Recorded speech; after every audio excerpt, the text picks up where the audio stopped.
When we speak about the challenge of loving a difficult spouse, we must be very clear about where the real battle lies.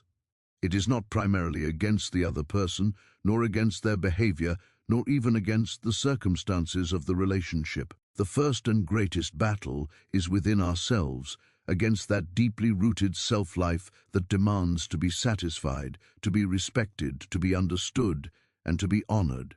And this self, left unchecked, always insists, I deserve better. I should not have to endure this.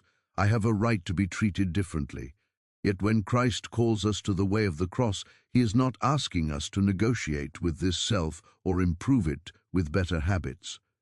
He is asking us to see it for what it is, corrupt, proud, and incapable of love, and to let it be put to death at the cross.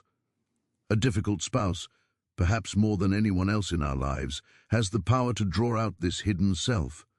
Strangers may irritate us, CO workers may frustrate us, but a spouse touches us in the most vulnerable places. Marriage is so intimate, so constant, that it exposes what is hidden beneath the surface. That exposure is often painful, because it reveals just how self-centered our love really is. When the other does not meet our expectations, when they wound us with words or disappoint us with actions, our first instinct is to retaliate, to withdraw, or to complain. But here lies the hidden key. What if God allowed this difficulty not to destroy us, but to free us? What if the very resistance we feel is an invitation to put the self on the cross so that Christ might live through us? You see, genuine love is never produced by human determination alone. You may grit your teeth and say, I will be patient, I will endure, I will love no matter what. And perhaps for a moment, or for a season, you can manage it. But inevitably the reservoir of self-effort runs dry. What then? You are left with bitterness, weariness, and the gnawing sense that this is impossible, and you are right, it is impossible if it depends on you. That is why the cross is not optional, it is essential. Only when we come to the end of ourselves do we discover the secret that Watchman Nee emphasized again and again. It is no longer I who live, but Christ who lives in me. Think about this practically. Every conflict, every harsh word, every disappointment in marriage is an opportunity to pause and ask, will I respond out of myself or out of Christ in me? If you respond out of yourself, you defend, accuse, or retreat. But if you respond out of Christ, you remain calm, you speak with grace, and you endure without resentment. And here is the astonishing truth. Your spouse may not change in that moment, but you are changed. The environment in the home may still be tense, but within you there is a peace and freedom that cannot be taken away. This is what it means to be spirit-filled in marriage, not that the other person suddenly becomes easy to live with, but that you are no longer ruled by the flesh. We must also understand that the cross is not an abstract concept, but a daily choice. Every day in marriage presents moments where the self rises up, when you feel unappreciated, when your efforts go unnoticed, when criticism comes instead of gratitude. In those moments, the natural self cries out for recognition, but the spirit whispers, lay it down, let it go. Choose love. To take up the cross in marriage is to silence the voice of self and allow Christ's humility, patience, and gentleness to become your response. That is not weakness, that is the greatest strength. For only the one who has died to self can truly love without condition. This is why so many marriages collapse, not because the problems are insurmountable, but because neither partner is willing to die to self. Each insists on their rights, each defends their own perspective, and the cycle of conflict deepens. But when even one spouse discovers the secret of the cross, the entire atmosphere shifts. Love begins to flow where once there was bitterness. Compassion replaces resentment. And while the marriage may not instantly transform, the one who has chosen the cross experiences a victory that no outward circumstance can undo. The hidden key, then, is not in finding the right technique or in persuading the other to change, but in allowing yourself to be transformed. The difficult spouse is no longer simply an obstacle to happiness, but becomes an instrument of sanctification. They become the very tool by which God chisels away the hardness of self so that the life of Christ might be fully revealed in you. This is not merely survival in marriage, it is victory in the spirit. So when you ask, how do I love a difficult spouse? The answer is not found in striving harder or pretending everything is fine. The answer is found in the cross, the end of self, and the beginning of Christ's life within you. This is not an easy path, but it is the only path to spirit-filled victory in the closest and most testing relationship of all. And so I leave you with this thought: the difficult spouse in your life may actually be God's greatest gift to you. Not because of the pain they cause, but because through that pain you are invited to discover the power of the cross. If you embrace this way, you will not only endure, you will be transformed. And in that transformation, you will know the secret to loving with a love that never fails. True love in marriage is born at the cross, where self is silenced and Christ's life is revealed. If you would know the hidden key to loving a difficult spouse, look not to them, but to him who first loved you, and let his love flow through you without condition. When we talk about the challenge of a difficult spouse, the natural response is to measure them by their actions, their words, their habits, and their failures. We focus on the visible, the surface, the behavior that frustrates us. Yet the secret to loving such a spouse is to lift our eyes beyond the surface and learn to see as God sees. This is not sentimental idealism, it is a spiritual vision that changes the way we perceive another human soul. If we only see a spouse as harsh, stubborn, or unkind, our hearts will close in defensiveness. We will protect ourselves by retreating, by growing bitter, or by responding in the same spirit. But when we learn to see through God's eyes, something entirely different happens. We recognize that beneath the difficult behavior is a wounded, incomplete person, someone still in need of grace, someone who, like ourselves, is deeply flawed yet deeply loved. This vision does not excuse wrong behavior, but it transforms our posture toward it. We no longer react as if we are the judge of their worth, we respond as one who has received mercy and is now called to extend it. Watchman Nee often reminded believers that the spiritual life requires a second sight, a way of perceiving that goes deeper than the surface. He would say, we must not judge merely by what we see, but by what God reveals. This is essential in marriage. When you only judge your spouse by what is visible, you will always find reasons to accuse, to resent, or to despair. But if you ask God to give you His vision, you begin to see their struggles, their inner battles, and their unrealized potential. You begin to pray not only, Lord, change them, but also, Lord, show me how you see them. And in that prayer, your heart begins to soften. Let us be very clear, seeing through God's eyes does not mean ignoring pain or pretending that sin does not hurt. It does not mean excusing cruelty or denying the reality of wounds. But it does mean refusing to let your vision stop there. It means recognizing that every difficult word or action is often a symptom of a deeper need. A harsh tone may hide insecurity. A stubborn resistance may mask fear. An unkind word may come from a heart that has never fully received love. When you see this, compassion begins to rise where only resentment once lived. And this shift in vision has immense power, because what often fuels the cycle of conflict in marriage is reaction meeting reaction. Your spouse reacts out of their pain, and you react out of yours, and the cycle continues endlessly. But when even one partner begins to see differently, the cycle can be broken. Instead of reacting in kind, you respond with patience. Instead of bitterness, you offer gentleness. Instead of fueling the fire, you quench it with quiet grace. This is not weakness, it is strength, the strength of one who refuses to be defined by the other's behavior and chooses instead to be defined by God's vision. Think of the way Christ looked at people during his earthly ministry. Others saw tax collectors, sinners, adulterers, and outcasts. He saw potential disciples, future saints, children of his Father. Others saw failures, he saw the possibility of redemption. If we are to love as he loved, then we too must train our hearts to see not just what is, but what could be by God's grace. In marriage, this means you may look at your spouse and say, yes, today they are harsh, today they are closed, today they are difficult. But I believe God has more for them. I will not give up on them because He has not given up on them. And here is the beautiful mystery. As you learn to see your spouse through God's eyes, you yourself are transformed. You become more patient, more tender, more resilient. You begin to pray with deeper faith, to endure with greater strength, and to love with a love that is not your own.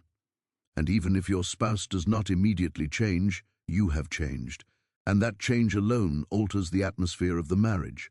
Often, in God's timing, it also becomes the very influence that awakens transformation in the other.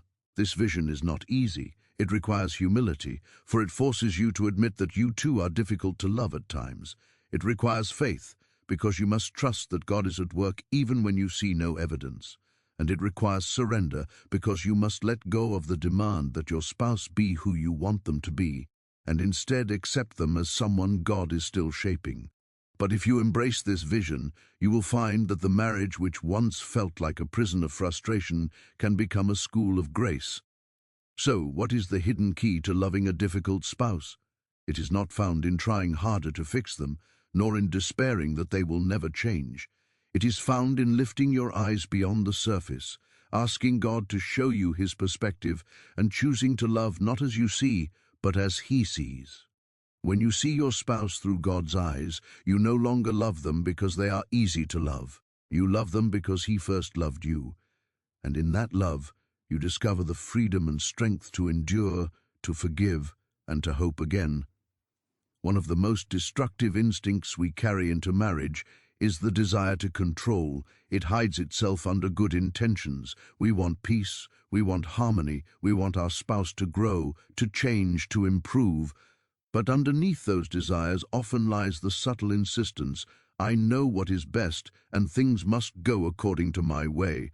This spirit of control is not confined to one gender, nor to one type of personality. It is simply the flesh in action, demanding that others align with its expectations.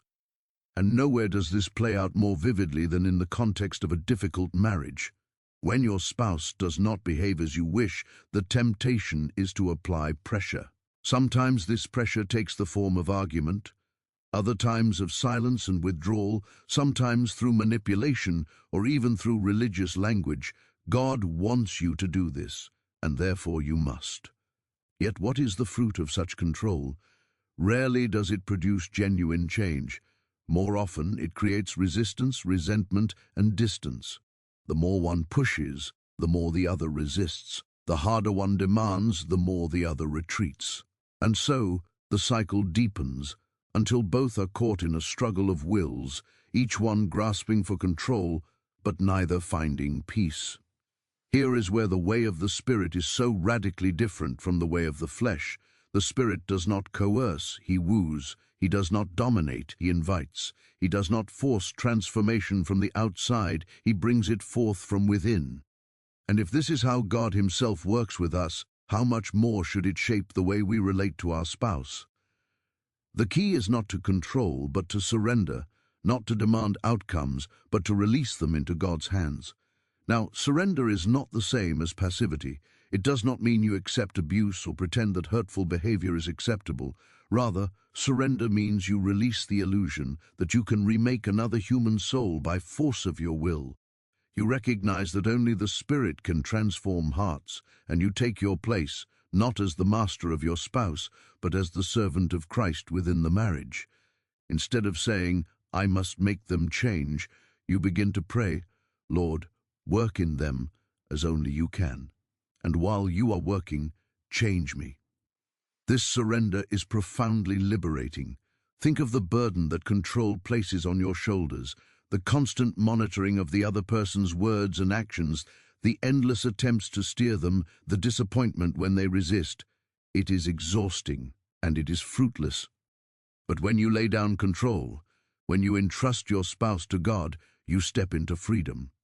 You are no longer responsible for changing them. You are responsible only for your own obedience, your own love, your own faithfulness. Consider the difference this makes in daily conflicts. When a spouse speaks harshly, the controlling response is to correct them on the spot. Don't talk to me that way. And perhaps your words are justified, but the timing often escalates the tension. The surrendered response, however, listens quietly, prays inwardly, and chooses a calm reply. You do not let the situation dictate your peace, because your peace does not depend on their behavior, but on God's Spirit within you. In time, your composure itself becomes a testimony. Your spouse begins to feel the weight of their own harshness, not because you forced them to, but because your quiet endurance leaves space for God to convict.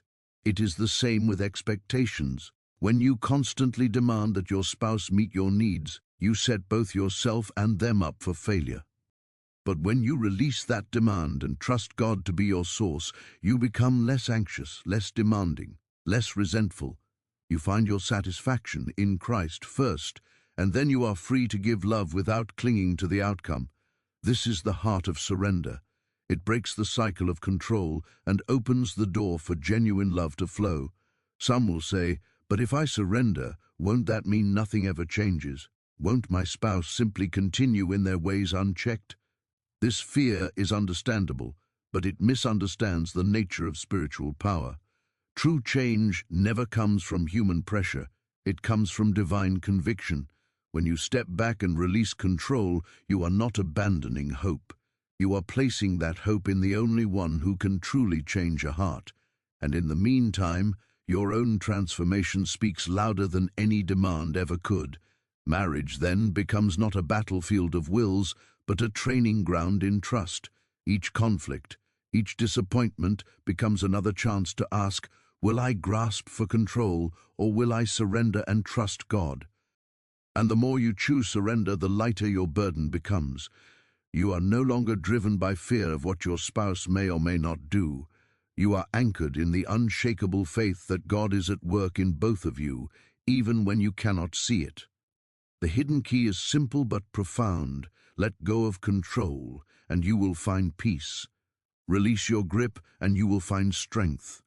Entrust your spouse to God, and you will find the freedom to love them, not as a project to be fixed, but as a person to be cherished. And often, in God's mysterious way, that very surrender becomes the spark that softens their heart and opens them to the Spirit's work. The victory in marriage does not come by controlling another, but by surrendering to God.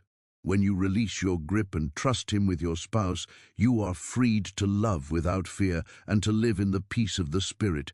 Endurance is one of the least celebrated virtues in marriage, yet it is the very soil in which true transformation grows. When faced with a difficult spouse, most people want immediate relief. They want the conflict resolved quickly, the attitude corrected, the relationship restored in a matter of days. But life with another person, especially one who resists change, rarely works according to our timetable. Endurance, then, becomes not only necessary but redemptive. It shapes us, humbles us, and draws us deeper into the resources of the Spirit. Without endurance, even the purest love cannot withstand the storms of human weakness. Endurance is not passive resignation. It is not merely putting up with someone while silently resenting them. True endurance is active. It is the ongoing choice to remain faithful, to keep showing up with patience, and to allow the Spirit to produce character in the midst of trial. Watchman Nee once observed that God often uses prolonged circumstances to strip away our illusions about ourselves. We think we are patient until we are tested. We think we are humble until we are criticized. We think we are forgiving until we are wronged repeatedly. Marriage, especially a difficult one, exposes these hidden truths with unrelenting clarity. And endurance is what keeps us from fleeing, so that the Spirit can finish His work within us. There is a profound paradox here. We enter marriage hoping that it will complete us, that our spouse will meet our deepest needs, that the relationship will be a refuge from the hardships of life. Yet God often uses marriage, especially the challenging parts, to do the opposite, to unsettle us, to strip us of illusions, to show us the poverty of our own strength. This is not cruelty, it is mercy. For only when we recognize our lack do we discover the sufficiency of Christ. Endurance forces us to face this reality again and again. I cannot do this on my own. And from that recognition grows a deeper dependence on the Spirit, a deeper humility, and a deeper capacity for love. Think about how endurance transforms perspective. In the early days of conflict, everything feels urgent. Every harsh word, every disappointment looms large. But as endurance matures, you learn to take the long view. You stop measuring progress in days or weeks and begin to measure it in years. You realize that the true goal is not immediate harmony, but gradual transformation of yourself and perhaps in time of your spouse. This long view softens your reactions. You no longer explode over every offense. You recognize that some things are not worth the energy. You no longer despair. When progress is slow, you understand that deep change is always slow. Endurance gives you the wisdom to discern what matters most and the strength to keep walking, even when the path feels endless. But endurance is not only about surviving difficulty, it is about being reshaped by it. Paul writes that tribulation produces perseverance, perseverance, character, and character, hope. Notice the progression. Endurance does not leave you unchanged. It chisels you, like a sculptor working on stone, until qualities you never imagined begin to emerge. The irritation that once dominated you gives way to patience. The bitterness that once consumed you gives way to compassion. The despair that once paralyzed you gives way to hope. And this transformation does not come in spite of difficulty, but through it. Your difficult spouse, in this sense, becomes an instrument in God's hands. Perhaps unwilling, perhaps unaware, but still an instrument for your growth.